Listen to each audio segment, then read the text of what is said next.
ബംഗ്ലാദേശിലെ പുതിയ സർക്കാർ എന്നൊക്കെ പറയാമോ, ഉപദേശക സംഘം, അതിൻ്റെ ഭരണം ഇപ്പോൾ BNPയും ജമാഅത്തെ ഇസ്ലാമിയും ചേർന്നാണ് അട്ടിമറി നടത്തി ഭരണത്തിൽ പിടിച്ചത്. അതിൻ്റെ പിന്നിൽ അവരാണെന്ന് പറയാം. എത്ര കാലം ഓടും ഇത് വണ്ടി?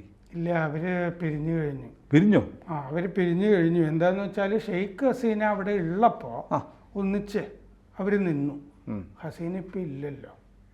അപ്പോൾ ആരാണ് വലിയവൻ എന്നുള്ള ചോദ്യം ഉണ്ടായി. ഇപ്പോൾ കഴിഞ്ഞ ദിവസം ഡെയിലി സ്റ്റാർ എന്ന് പറഞ്ഞാൽ അവിടുത്തെ പത്രത്തിൽ ഈ കാര്യം ഇപ്പോൾ ഒന്നിച്ചല്ല എന്നുള്ളത് BNP വ്യക്തമാക്കി.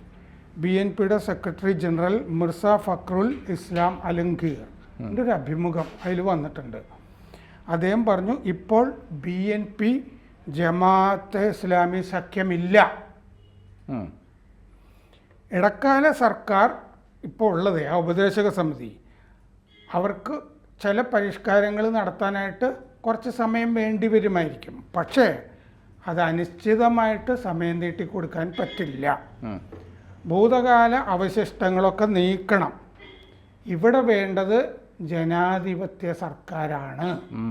അത് പ്രധാനപ്പെട്ട പോയിന്റാണ്. ജമാഅത്തെ ഇസ്ലാമി ലക്ഷ്യം വെക്കുന്നത് ഇസ്ലാമിക ഭരണമാണ്. കൊടി മാറ്റണം, ദേശീയ ഗാനം മാറ്റണം എന്നൊക്കെ അവർ ഉന്നയിച്ചു കഴിഞ്ഞു. പക്ഷെ അത് അങ്ങനെ വന്നു കഴിഞ്ഞാൽ BNP ഇല്ലാതാവും. അവരായിരിക്കും എല്ലാ കാര്യങ്ങളും.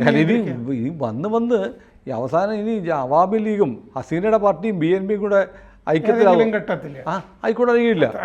ഇപ്പോഴത്തെ അവസ്ഥയിൽ അവാമി ലീഗുകാരെയൊക്കെ ഇടിച്ച് നിലംപരിശാക്കി ഒരു ഇതിലാക്കിയിരിക്കുകയാണ്. പക്ഷെ ഭാവിയിൽ ഇവരെന്തായാലും ഭരണം തുടങ്ങിയിട്ട് ഈ മൊല്ലാക്കന്മാരെല്ലാം കൂടി ഒരു ഘട്ടം വരുമ്പോൾ ചിലപ്പോൾ അങ്ങനെ വേണ്ടി വരും അവരെ ഓടിച്ചു വിടാൻ. ഈ അഭിമുഖം വന്ന ദിവസം തന്നെ ഈ ജമാഅത്തെ ഇസ്ലാമി സഖ്യത്തിലുള്ള ഈ ഇസ്ലാമി ആന്തോളൻ എന്ന് പറഞ്ഞ സെറ്റുകൾ ഒരു റാലി നടത്തിയിരുന്നു. ആ റാലിയിൽ സയ്യദ് ഫൈസുൽ കരീം അവരുടെ നേതാവ് പ്രസംഗിച്ച ഭാഗം കൂടി പറയാം. ഒരേ ദിവസം നടന്ന ഇസ്ലാമിക മൗലികവാദം നീളാട് വാഴട്ടെ, ഞങ്ങൾ അതിൽ വിശ്വസിക്കുന്നു. മൗലികവാദികളില്ലാതെ ആർക്കും ഇനി ബംഗ്ലാദേശിൽ രാഷ്ട്രീയം നടത്താൻ കഴിയില്ല. മൗലികവാദം നീണാൾ വാഴട്ടെ എന്ന് പച്ചയ്ക്ക് പറഞ്ഞിരിക്കുക. എന്നിട്ടിപ്പോൾ ഉള്ള മറ്റേ അഡ്വൈസറി ഭരണം നടക്കുന്ന സമയത്ത് അവിടെ അൽഖയ്ദയുടെ ആളുകളൊക്കെ ജയിലിൽ പിടിച്ചിട്ടിരുന്നവരെയൊക്കെ മോചിപ്പിക്കുന്നുണ്ട്. ഹിസ്ബ് ഉത് താഹിർ, അൻസർ അൽ ഇസ്ലാം എന്നൊക്കെ പറയുന്ന അൽഖയ്ദ സംഘം, അൻസറുള്ള ബംഗ്ലാ നേതാവ് മുഫ്തി ജഷീമുദ്ദീൻ റഹ്മാനി, അൽഖയ്ദ നേതാവിനെ അവർ മോചിപ്പിച്ചു. അയാൾ സൗകര്യമുള്ള കാര്യങ്ങളൊക്കെ ചെയ്തോട്ടെ എന്നുള്ളത്. ഇപ്പോൾ ജമാഅത്തെ ഇസ്ലാമിയാണ് അവിടുത്തെ ഏറ്റവും വലിയ കക്ഷി. നിരോധിച്ചിരുന്നല്ലോ ഷെയ്ഖ് ഹസീന, നിരോധനം മുഹമ്മദ് യൂനിസ് നീക്കുകയും ചെയ്തു. ഇപ്പോൾ അതാണ് 15 വർഷം ഹസീന ഭരിക്കുമ്പോൾ ഇത് മാറി നിന്നിരുന്നു. ഇപ്പോൾ ജമാഅത്തെ ഇസ്ലാമി മുജീബുർ റഹ്മാൻ്റെ പൈതൃകമൊക്കെ തട്ടിത്തകർത്ത് നീക്കുന്ന തിരക്കിലാണ്. അപ്പോൾ BNPയെ സൈഡ് ലൈൻ ചെയ്ത് കഴിഞ്ഞു. ഒന്നിനും അവർ കൂട്ടുന്നില്ല. ബംഗ്ലാദേശ് നാഷണലിസ്റ്റ് പാർട്ടിയെ ജമാഅത്തെ ഇസ്ലാമി അടുപ്പിക്കുന്നില്ല. ബംഗ്ലാദേശ് 1971 ഉണ്ടാകുന്നുണ്ടല്ലോ, അതിന് മുമ്പത്തെ കാലത്തേക്ക് ഘടികാരം തിരിച്ചു വെക്കുന്ന പ്രവൃത്തിയിലാണ് ഇപ്പോൾ ജമാഅത്തെ ഇസ്ലാമി എന്ന് പറഞ്ഞാൽ ബംഗ്ലാദേശ് ചിലപ്പോൾ പാകിസ്ഥാനോടെ പോയേക്കും. അങ്ങനത്തെ ഒരു അവസ്ഥയിലാണെന്നാണ് റിപ്പോർട്ടുകളിൽ കാണുന്നത്. അതിൽ റിപ്പോർട്ടിൽ കണ്ട അതേ വാക്കാണ് ഞാൻ പറഞ്ഞത്, ഘടികാരം തിരിച്ചു വയ്ക്കുക എന്നുള്ളത്. അതിന് മുമ്പത്തെയൊക്കെ ശരിക്കും ഒരു മതരാഷ്ട്രം എന്നുള്ള അവസ്ഥയിലേക്ക് അത് പോയിക്കൊണ്ടിരിക്കുകയാണ്. അപ്പോൾ ഇസ്ലാമി ഛാത്ര ശിബിർ ഇവരുടെ വിദ്യാർത്ഥി വിഭാഗം, ആ വിദ്യാർത്ഥി വിഭാഗം ഇപ്പോഴത്തെ പ്രക്ഷോഭത്തിലൊക്കെ വലിയ പങ്ക് വഹിച്ചിരുന്നതായിട്ട് നമ്മുടെ ഇന്ത്യയുടെ ബംഗ്ലാദേശിലെ 2003-2006 കാലത്തെ ഹൈക്കമ്മീഷണർ വീണ സിക്രി പറഞ്ഞിട്ടുണ്ട്. അവരിത് നടന്നുകൊണ്ടിരിക്കുന്നത് കുഴപ്പമാണ് എന്ന് പറയുന്ന കൂട്ടത്തിൽ പറഞ്ഞാണ്. ഇപ്പോൾ അവിടെ ഇസ്ലാമിക ശക്തികളേ ഉള്ളൂ എന്നവർ പറയുന്നുണ്ട്. BNP ഒന്നും ചിത്രത്തിലില്ല. ഇസ്ലാം ആന്തോളൻ ബംഗ്ലാദേശ്, നേരത്തെ ഒരു നേതാവ് മതമൗലികവാദം നീണാൾ വാഴട്ടെ എന്ന് പറഞ്ഞില്ലേ, അവരാണിപ്പോൾ കാര്യങ്ങളൊക്കെ നോക്കുന്നത് ജമാഅത്തെ ഇസ്ലാമിക്ക് വേണ്ടി എന്ന് അവർ പറഞ്ഞതായിട്ടും കാണുന്നുണ്ട്. സീമ സിരോഹി ഇതിൻ്റെയൊക്കെ ഒരു കമൻറ്റേറ്ററും പറഞ്ഞിട്ടുണ്ട്, ജമാഅത്തെ ഇസ്ലാമി ഇപ്പോൾ സ്വതന്ത്രമായിട്ടാണ് പ്രവർത്തിക്കുന്നത്, അവർ ദേശീയ ഗാനം മാറ്റും, അതുപോലെ കൊടിയും മാറ്റും, ശരീഅത്ത് നിയമം അവർ കൊണ്ടുവന്നിരിക്കും. അതാണ് അവിടെ നടക്കാൻ പോകുന്നത്.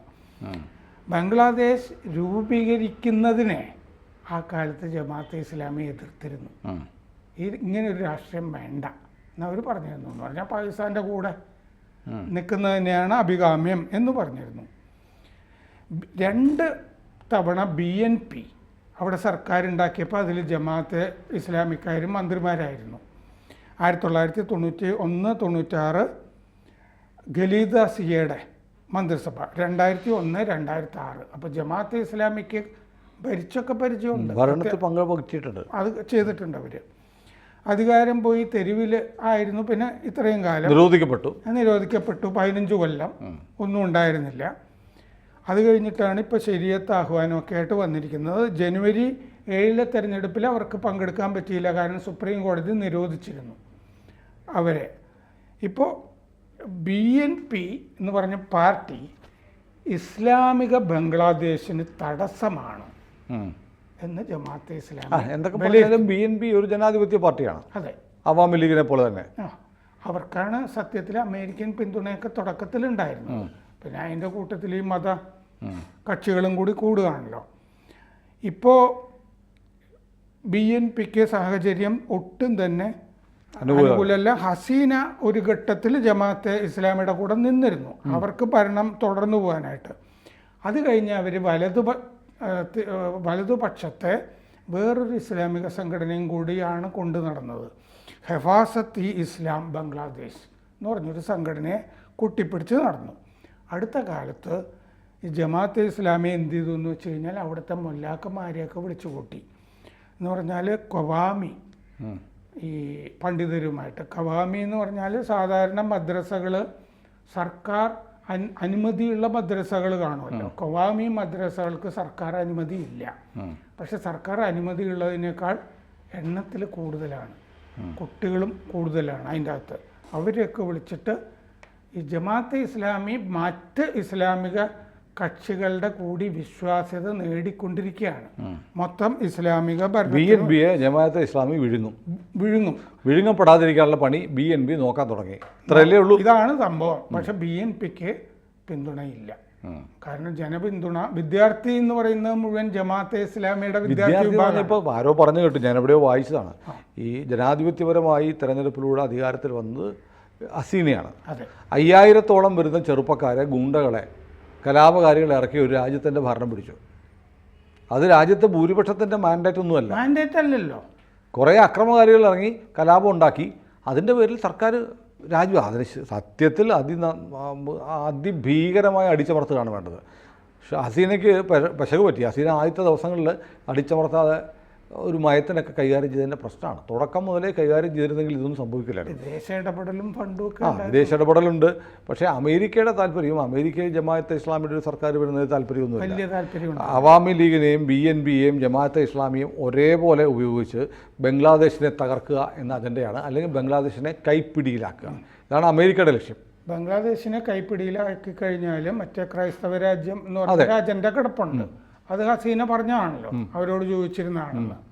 അപ്പോൾ അവിടെ ഈ തകർക്കുക നിയമവാഴ്ച, അപ്പോൾ അങ്ങനെ ഡീസ്റ്റെബിലൈസ് ചെയ്ത് കഴിഞ്ഞാൽ കുറേ ഭാഗം കൊണ്ടുപോകാം. അതാണ് ഇപ്പോൾ നോക്കുന്നത്. അല്ലാതെ ജമാഅത്തെ ഇസ്ലാമി ഓർക്കും ജമാഅത്തെ ഇസ്ലാമിക്ക് എങ്ങനെ അമേരിക്കയെ സപ്പോർട്ട് ചെയ്യാൻ പറ്റും, അമേരിക്കയ്ക്ക് എങ്ങനെ ജമാഅത്തെ ഇസ്ലാമിയെ സപ്പോർട്ട് ചെയ്യാൻ പറ്റും, വലിയ വൈരുദ്ധ്യമാണ്.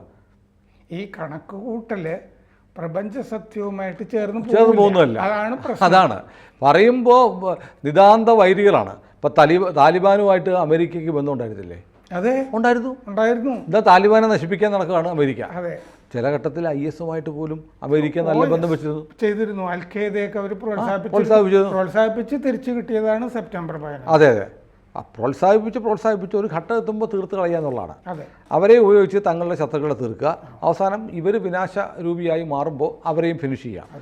ഇതാണ് അമേരിക്ക എക്കാലത്തും എടുത്തുകൊണ്ടിരിക്കുന്ന ഒരു തന്ത്രം. എനിക്ക് തോന്നുന്നു ഇസ്ലാമിക ഭീകരവാദത്തെ അമേരിക്ക പ്രോത്സാഹിപ്പിക്കുന്നത് അവരെ ഉപയോഗിച്ച് അമേരിക്കയുടെ ശത്രുക്കളെ നേരിടാനും ശത്രു രാജ്യങ്ങളിൽ പ്രവർത്തിക്കാനും പിന്നീട് ഇവരൊരു ബാധ്യതയാകുമ്പോൾ ഇവരെ തീർക്കുകയും ചെയ്യാമെന്നുള്ള സ്ട്രാറ്റജി അമേരിക്കയ്ക്ക് ഉണ്ടായിരുന്നു. അത് ഗൾഫ് രാജ്യങ്ങൾ എന്താന്ന് വെച്ചാൽ ഹമാസ് അഭയാർത്ഥികളെയോ പലസ്തീൻ അഭയാർത്ഥികളെയോ ഒന്നും അവര് പ്രവേശിപ്പിക്കില്ല. കാരണം അവർ അൽഖയ്ദ അങ്ങനത്തെ സാധനങ്ങളൊന്നും ഗൾഫ് രാജ്യങ്ങളോ അറബ് രാജ്യങ്ങളോ പ്രവേശിപ്പിക്കില്ല. അവർക്ക് സമാധാനം വേണം. പക്ഷെ ഈ രാജ്യങ്ങൾ എന്ത് ചെയ്യും? അവർക്കൊക്കെ പൈസ കൊടുക്കും. വേറെ സ്ഥലത്ത് പോയി വേറെ എൻ്റെ വീട്ടിലോട്ട് വരാതിരുന്നാൽ മതി, എവിടെങ്കിലും പോയി എന്തെങ്കിലും ചെയ്തോ. അപ്പോൾ അമേരിക്ക ഇങ്ങനെ വളർത്തി വന്ന് ഇത്തരം ചില കക്ഷികൾ അമേരിക്കയുടെ പരിധിക്ക് നിൽക്കാത്ത നിലയിലേക്ക് ഇപ്പോൾ മാറിയിട്ടുണ്ട്. അതെ ഭസ്മാസുരന് വരം കൊടുത്ത പോലെ ആയിപ്പോയി. ഏതായാലും അമേരിക്കയ്ക്ക് പഴയ പ്രാമുഖ്യവും വൻ ശക്തി എന്നുള്ള ഒരു നിലയൊന്നും ഇല്ല ഇപ്പോൾ. വേറെ ആരും ഇല്ലാത്തത് കൊണ്ട് അമേരിക്ക അങ്ങനെ നിൽക്കുന്നു. ഏതായാലും ബംഗ്ലാദേശിൻ്റെ പതനം തുടങ്ങിയിട്ടില്ല, തുടങ്ങാൻ പോകുന്നതേ ഉള്ളൂ അല്ലേ? ജമാഅത്തെ ഇസ്ലാമിയുടെ ഭീഷണി തുടങ്ങുന്നു. അപ്പോൾ ഇതുവരെ കണ്ടതൊന്നുമല്ല കളി, ഇനി കളി വരാനിരിക്കുന്നതേ ഉള്ളൂ. കൂടുതൽ വാർത്തകളും വിശേഷങ്ങളും നിങ്ങളിലേക്ക് എത്താൻ ABC മലയാളം സബ്സ്ക്രൈബ് ചെയ്യുക, ബെൽബട്ടനും അമർത്തുക.